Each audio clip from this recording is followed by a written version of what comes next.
Welcome to our channel. Today we how to enable Snowflake Cortex for text summarization and search step by step clearly. To enable Snowflake Cortex for text summarization and search, start by logging into your Snowflake. Navigate to the Services section in the main dashboard. Select the Cortex option from the list of available services.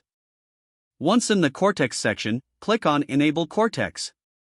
You will be prompted to confirm. Review the details displayed in the confirmation prompt. Click on Confirm to proceed with enabling Cortex. Next, navigate to the Cortex settings page.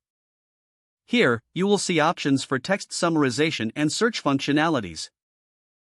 Toggle the settings for text summarization to the on position. Ensure that the settings for search are also enabled. After configuring the settings, click on the Save button.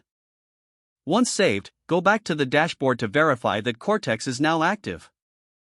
You can begin uploading your text data for summarization.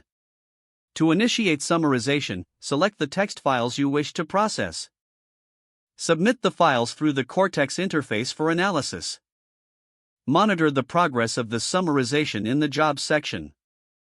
After processing is complete, check the output for summarized text. Test the search functionality by entering keywords related to your text data. The search results should reflect entries based on the uploaded summaries.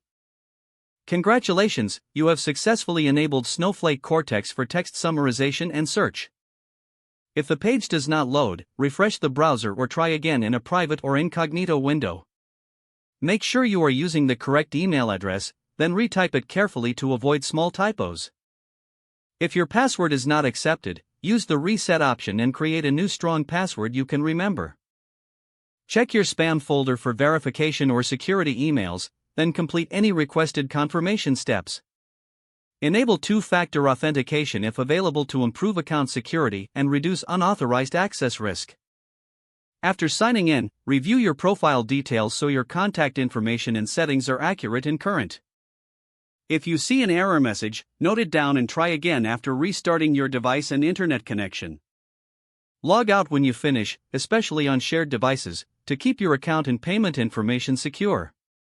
Don't forget to like this video and subscribe to our channel for more step-by-step tech guides.